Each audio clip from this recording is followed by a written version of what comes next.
Hi there, I'm Don. Hey, I'm Cindy. Welcome to Pearls of Liberty for this November 16th, 2013. There are some issues with liberty activists being put in jail and getting, seems like sometimes unfair treatment. And certainly one example of that is the War on Truth, Jeremy Hammond, political prisoner. Yeah, he was just sentenced to 10 years, and it's an interesting story. He basically confessed what he did, but the evildoer that he was exposing did not confess anything and was not indicted at all. So, very interesting turn of events, and in a way not surprising, because this is exactly what you would expect when a society begins to shift from one that is obeying the letter of the law, when the letter of the law is out of whack, into one that's obeying conscience. And yeah, he hacked into certain computers that he wasn't allowed to in order to expose things that they did not want people to know about. So, yeah, did he violate the law? Yeah, and he admitted that. And he was exposing the dark side of the military-industrial complex, that this was done for profit, and that a lot of these wars were planned for profit, that there was collusion involved, etc. That's something that most of us kind of know is going on, but we don't have the specifics, so we can't actually make a change. Well, he exposed the specifics, and he obviously violated the law, trespassed where he wasn't allowed to go. But if you think about it throughout history, that's what has always happened. People have had to break laws to bring in a more just society because the laws themselves have become unjust. I can't think of a better primer for that whole concept than reading Frederick Bastiat's The Law. Is just outstanding, and it's short. It's really a must-read for anybody that's interested in liberty, and it covers that whole era. I mean, the whole area of when the law has become an instrument of plunder, and that's really where we're at now. And we need people like Jeremy Hammond to stand up, and we need to stand behind them until the laws are changed. And I'm really happy to see that his mother is standing behind him and saying that her son's a badass and she's proud of him. All right.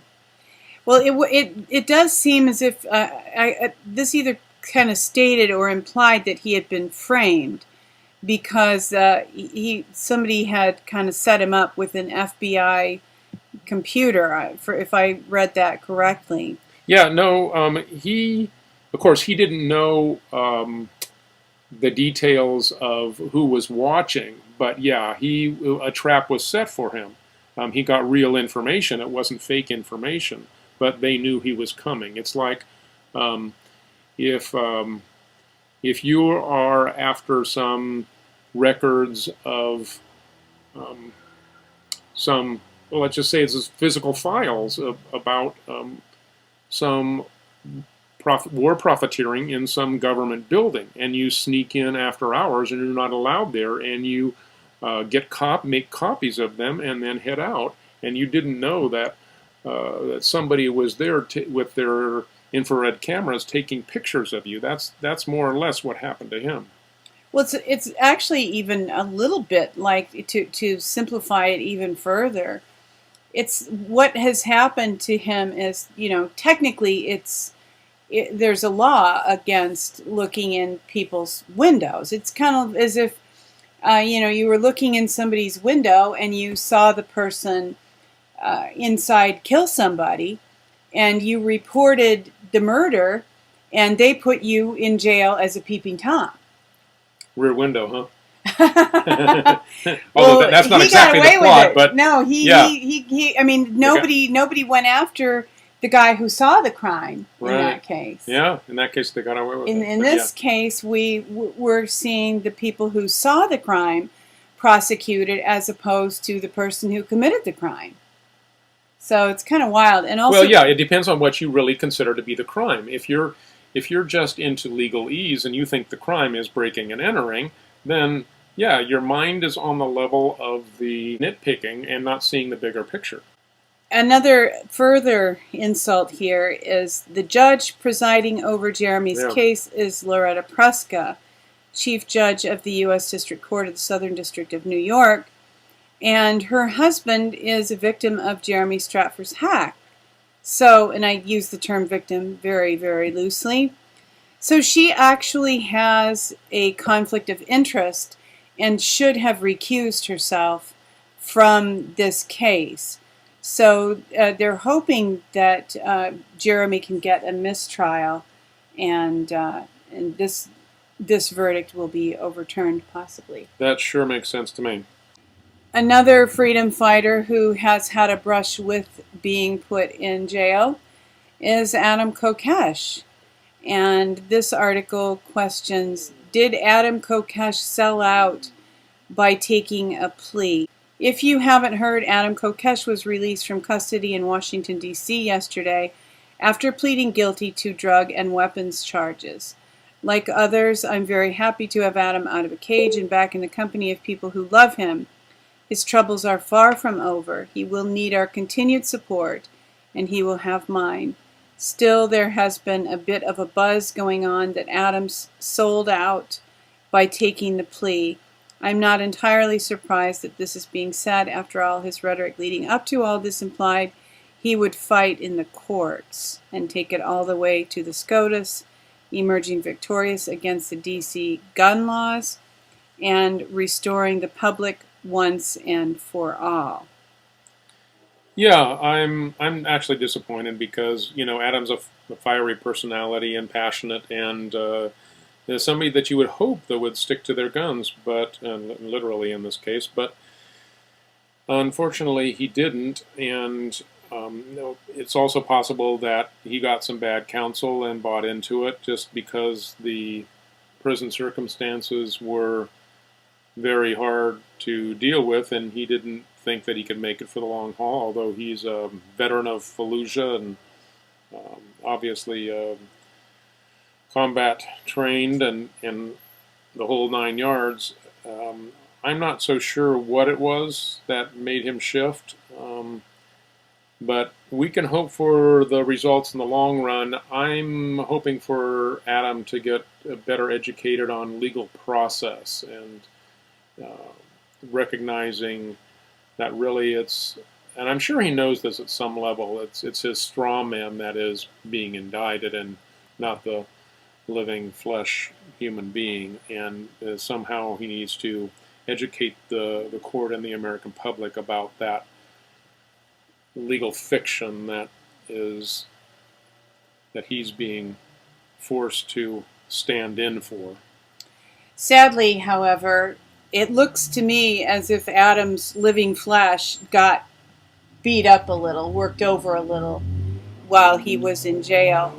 And, we always advocate for jury nullification. I really do believe in jury nullification, but our friend Ian Garland, who was an FFL, who was snared in the Gunwalker scandal, was placed in jail without bail and really had to endure some forms of what I would consider torture, being deprived of life-preserving high blood pressure medication and being placed in very cold cell, like hypothermia Unsanitary. level. Yeah, unsanitary. And, it's easy, I think, for many of us who have never had a brush with this kind of serious life situation to say what somebody else should have done.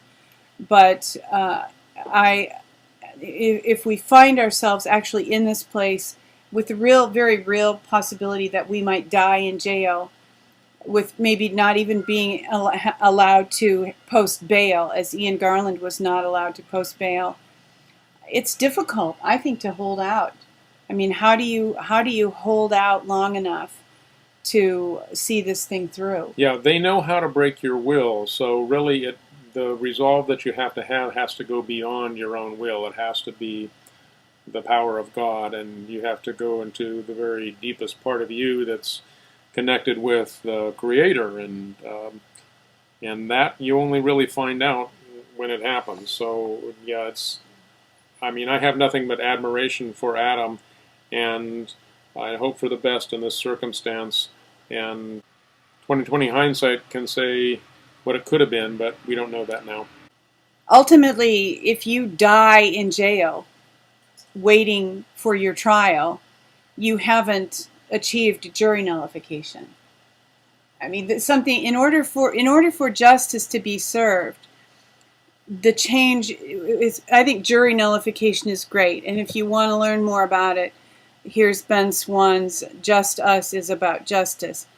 It's a great, great idea, but practically, I believe that somehow the injustice of holding people in jail without bail, waiting trial, allowing them to be accessed by people who are going to beat them, torture them, however, coerce them, that that kind of nullifies jury nullification. Well, yeah, they never make it to a jury because the court system isn't treating you as a person; it's treating you.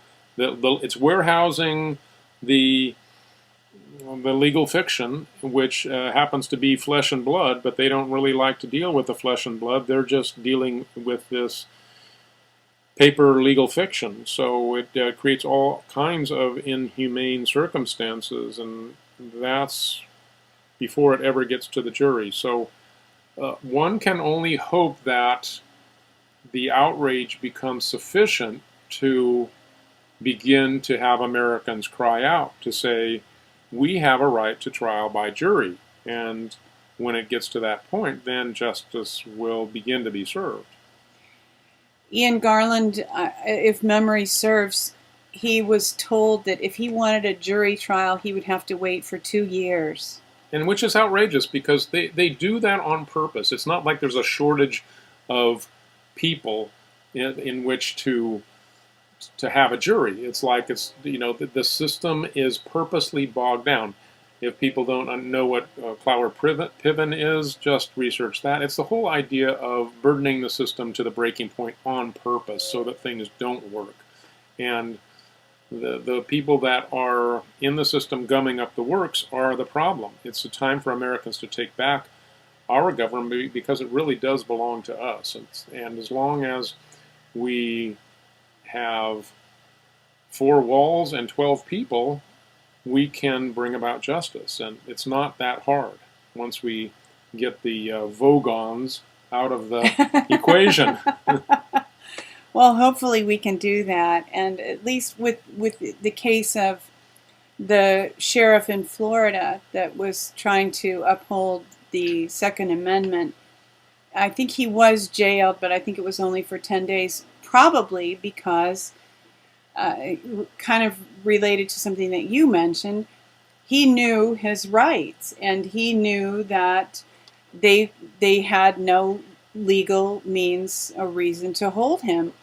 And if some of these guys, like Ian Garland, just had a public defender.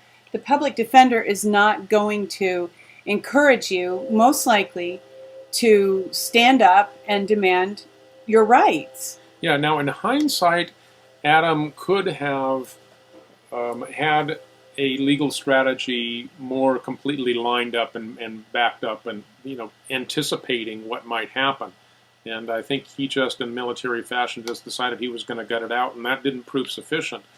So, yeah, you need to be wise and have a plan of action, like Cindy said, for the case of the sheriff, that was pretty much built in. He had his support structure there as a part of who he was.